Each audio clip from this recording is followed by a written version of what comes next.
Dr. Zelenko, it's a pleasure seeing you in your office. And first of all, I'd like to ask you, how are you? How are you feeling? Today I feel very good, a lot better.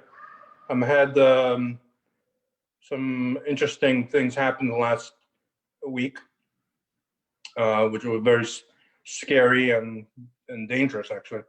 The chemotherapy that I was taking had a side effect called cardiomyopathy, and it damaged how my heart was working. And my heart lost a third of its ability to pump. So for the doctors in the crowd, my ejection fraction fell from 65% to less than 40%. That's analogous to having a major heart attack. And what happened was my lungs filled up with fluid rather quickly, and I couldn't breathe. I couldn't walk, and I was drowning in my own lungs. So I was taken to the hospital, and they figured out what was going on and gave me the right medications. And I feel a lot better. I stopped the chemotherapy that was cardiotoxic, and I saw the oncologist, and he told me he wants me only to take just one of the chemotherapies, which doesn't hurt the heart, and then I'm on heart failure medications. And the belief is, and the hope is, that it will improve and recover. But I have to tell you, not being able to breathe is, I don't recommend it. And I'm very happy to feel better, and I'm very grateful for every second of my life. So thanks for asking. And it's a journey. Some days are better, some days are worse, but overall, I think we're heading in the right direction, God willing. Our feelers are prayers with you, and we hope that you will find also a new chemotherapy medication. Are you looking for some new medication to control the illness? So the doctor said he was being overly aggressive, which I approved. So there was a lot of redundancy. The hope was that I could tolerate it, but I wasn't able to. So I'm still on the targeted therapy. It's a genetic treatment where we use specific monoclonal, specific proteins. We're targeting a certain protein on the tumor. In World War II, when you needed to destroy a factory, so they would send 100 planes, and they'd throw carpet bomb the area, and if they got lucky, they killed the factory. Nowadays, with the technology, we can shoot a missile right through the window of the office that you want to get rid of. That's called targeted therapy. So that's the newer way of doing things. So less side effects. I'm very impressed by the smile. I think your smile speaks tons. So in other words, you're grateful that we have this kind of targeted missiles that can penetrate into genetic material and hopefully, God willing, destroy the enemy. Right, and not the good guys. Exactly. So exactly. Yeah. So okay, Baruch Hashem. So the plan is, and the hope is, and is cure and to live a long, healthy life. Amen. I'm very optimistic and hopeful. I don't worry really too much. I worry when my kids worry. It's complicated with all that emotional fear that they have. But me personally, I'm pretty comfortable. I've accepted that I can't control anything and that God runs the world, and I don't worry about things I can't control. So.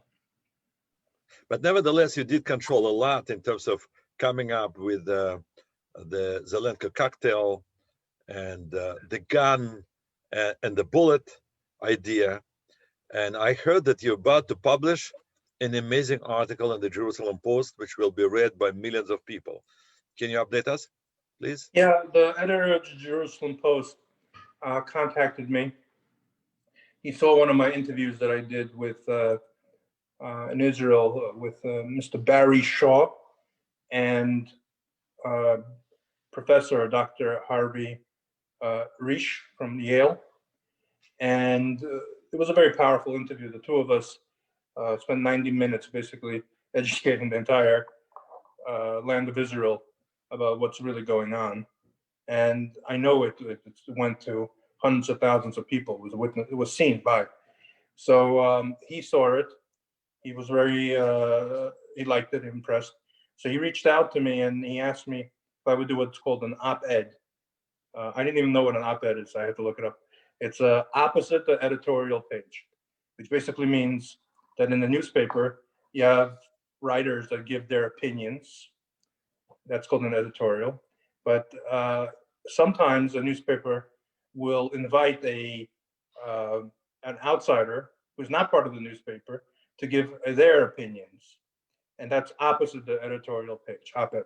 So it's a kibbutz. It's an honor. So I never did one before. And it's different than scientific writing because it's more of what I believe, how I feel, kind of more personal. So they gave me some rules, like no more than 1,200 words. And so I spent most of the day yesterday writing it, and I submitted it, and it was accepted. So hopefully it'll come out next week, and they tell me 5 million people at least will see it. Mostly Jews, I guess, in Israel, but people from around the world also. Jerusalem Post is a very popular newspaper.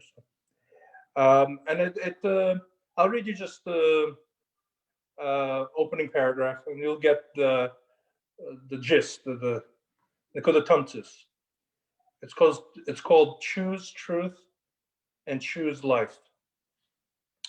Truth stands the test of time. We are currently engaged in World War III, with over 210 countries fighting the same invisible enemy. Regardless of the root causes of the COVID-19 pandemic, the world's response to the crisis is killing more people than the actual virus. In this response, I see powerful and methodical groups colluding to obstruct the flow of life-saving information and medication. Let me explain. And that's kind of the punchline, and I'll read the last paragraph. And then the rest you'll have to read in the newspaper. But truth will stand the test of time.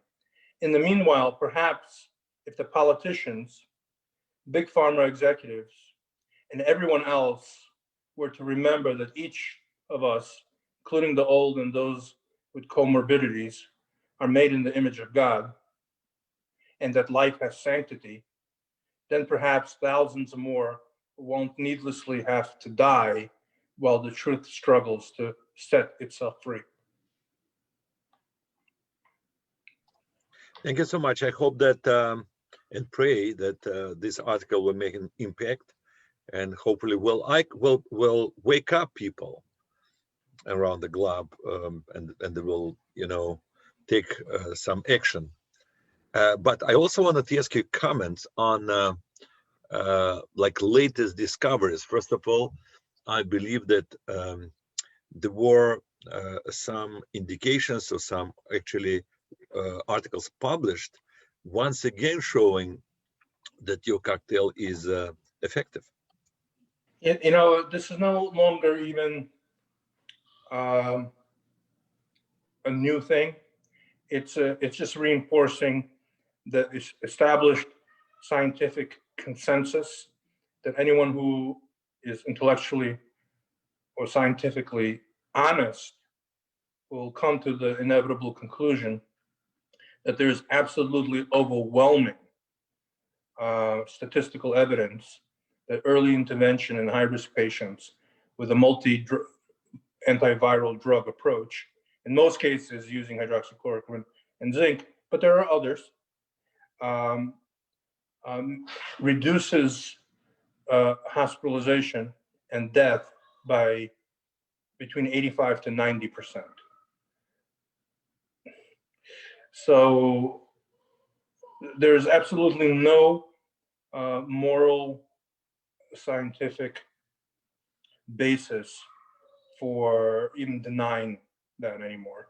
All that we're seeing is the big lie. And the enemies of humanity who are committing crimes against humanity are reiterating constantly the same false narrative, the same lies, in order to confuse and scare people for their agenda. And their agenda is power and profit and anarchy. In the right, certain groups prefer chaos to establish their new world order. But the reality is we have the treatment. It's very effective. It's very cheap. It's very safe. And there is no scientific basis, medical basis, not to be using it. So that's the tragedy here. And that's what we've been fighting. We're not fighting COVID-19, we're fighting the mass murderers, those that are committing genocide against the weak, the vulnerable, and the old, and the sick. That's who we're fighting. And you know, the American election is very close. And hopefully things will go in the direction of, let's say, morality and God-centered thinking. Because really that's what is at stake here. And this will tie into Parshas Bereshis. But the war here is, what kind of world do we want? Do we want a world that is focused on God and a universal, objective code of right and wrong? Or do we want to live in a world that is governed by relativistic thinking or survival of the fittest? In other words, there's no absolute truth. Your truth could be yours and my truth could be mine. And which one is the more truth is the one that leads us to survive better. So if my truth kills you, then my truth is better. That's the kind of relativistic, godless ideology of survival of the fittest, or Darwinism, or eugenics, or communism, or non-godly, state-centered thinking. So that's the question to each individual person on this planet. What kind of world do you want to live in? What kind of world do you want to leave for your children? And that's really the fight here. COVID-19 is just one battlefield in that greater cosmic fight. And so if it's with your permission, I'd like to segue into Parshas Bereshis to connect it to the two.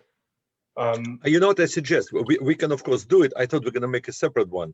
Just maybe one step before, I wanted to ask you, because you sent me a New York Times article. And in this article, you said, it states the title and also subtitle, Remdesivir fails to prevent COVID-19, death in huge trial, which actually shows that the direction of World Health Organization and FDA here in America, where they put their trust or faith in this new drug, unfortunately, doesn't show promise. However, the subtitle reads, critics said that the study sponsored by World Health Organization was too poorly conducted to be definitive. What is your take on this news? So it's not surprising, because I've been seeing, I didn't need the study to know what was happening to people, because I saw that way before. And what was happening to people is those that got into the hospital did much, much worse than those that stayed out of the hospital. So, and remdesivir was only being offered and only used in the hospital setting. So by definition, people that were getting remdesivir were still doing worse than people that were getting treated in the outpatient setting. By the way, if you look at our president, so he had recently COVID-19. If you notice, he was treated immediately, which is a change from what the rest of America or the world is being told to do, right? We're being told, go home, and when things get really bad for you, go to the hospital. But that was not the approach that they offered to the president, and I'm glad that they did that, because that's the right thing to do. So he's high risk, right? 74 and a little overweight, high viral load exposures. He got sick, you treat him right away, like all of us should be. Okay, how we treat is it's actually not the main point. The point is to treat. There are several ways to defeat this virus. So what are they? Maybe just remind them, please, because it's very important when you're speaking about the several ways. So the one that New York Times just reported was one of them, lately developed. The only reason remdesivir was given permission to be used in the form of an emergency use authorization. It wasn't approved. It was just given an emergency permission, was because there was one small randomized study that showed that patients that took remdesivir got out of the hospital earlier than those that didn't. It didn't improve survival. It's just the number of days in the hospital. They reduced it from 15 days on average to 10 days. And I wasn't against that. That's good. I prefer 0 days in the hospital. But if someone unfortunately ends up in the hospital, we should do whatever's possible. However, the more extended, bigger trial showed that that wasn't even true also. And it shows no benefit with remdesivir, but it does show a lot of side effects. 6% of people that took remdesivir developed a dangerous heart arrhythmia called atrial fibrillation. 23% got liver dysfunction. 19% had kidney dysfunction. So you were getting no benefit and a lot of side effects. So I have personally, and I probably, right now my team at least, has treated more than 3,000 patients. Actually, I stopped counting even at this point. We're just doing the best we can with all the patients. And I have not ordered or given remdesivir to one patient, because most patients don't need to go to the hospital if you treat them early. What do you do? Okay, so this is the art of medicine. There's it'd be easier if we talked about specific cases, because it's very different what I'm going to do with someone who's been sick for 10 days, comes to my office, to someone who's sick for 2 days and comes to my office. So there's different clinical presentations. There are different patients. There's some patients I'm not going to do anything. If a 20-year-old comes in with symptoms of COVID, I'm going to tell him to drink some fluids and take Tylenol, go home, and you're going to be fine. And then he develops immunity, and he's great. So it depends on who. But let's take someone who has cancer and has one lung. So my approach there is don't get COVID. So I will prophylax that patient. Or let's say someone who's an emergency room doctor and is on the front lines and he needs to stay healthy. The answer is don't get COVID. Now there are others, who fall in the gray area, or people have free choice. They don't want to take prophylaxis.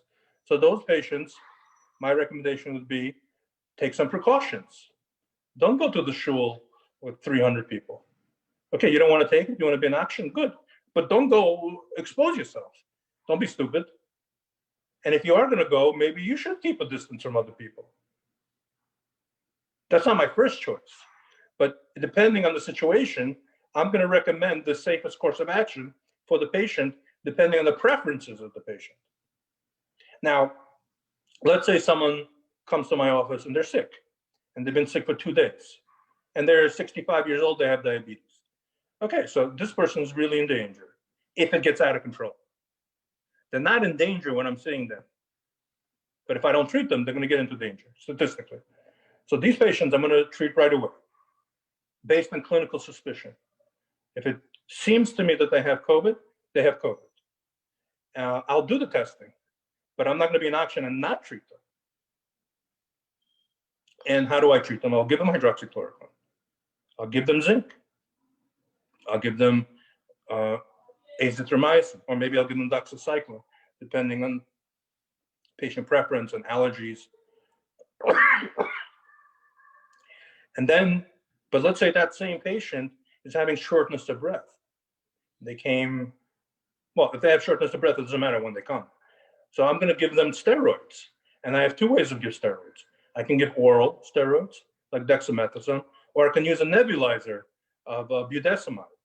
And then there's also a drug called ivermectin, which is an anti-parasitic agent and has been shown, especially by Professor Brody from Australia, that it works very well. So I'll use that also. See, the Zelenko protocol is not to die. It's not about hydroxychloroquine. Maybe started out that way. My protocol, don't die. Don't go on a respirator. Don't get into the hospital. Live, see your family, do mitzvahs, enjoy being alive. That's my protocol. And I'll use every single weapon I can to achieve that goal. I will give blood thinners. What if a risk patient, 60 years old, comes to you after being sick for 6 or 7 days? He's already past your early treatment. What would you do? Well, that's, I just told you. First of all, you could still save those people in most cases. But you have to be hyper aggressive and you have to be on top of them. You have to call them 3 times a day. You have to make sure someone's with them. You have to get them home oxygen. You have to sometimes get them home IV. You have to give them blood thinners for sure. I may need to get a CAT scan to make sure that they don't have blood clots. I'll give them steroids, ivermectin, and every single weapon that I have. I'm not going to be conservative here. Well, probably depending on the symptoms they develop. Again, that's true regardless of the age of the patient. But you described a risk patient, high-risk patient who's been sick for 7 days. Correct. I'm not waiting for symptoms. I see. I see. That's the art of medicine. You understand? There's no cookie-cutter approach here, and that's very important. You have to have seichel. You have to be able to assess the situation. There's constantly factors that are changing. Sometimes a patient comes in and says, listen, I know, but I'm not taking hydroxychloroquine. My wife is going to divorce me if I take it. Or I'm scared. I'm a victim of propaganda. I'm scared. I cannot take it. So I have to deal with that.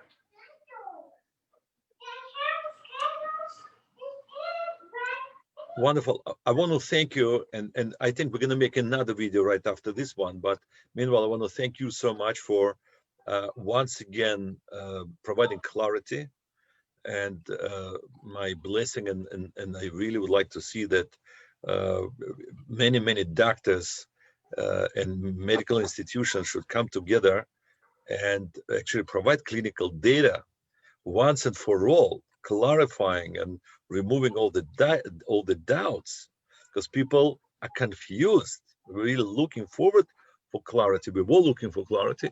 So hopefully one day soon we'll see the clarity, and your approach of choose life, don't get at the hospital, will prevail. And that is my blessing to you. Amen. Thank you very much. Good Shabbos. Good Shabbos to you.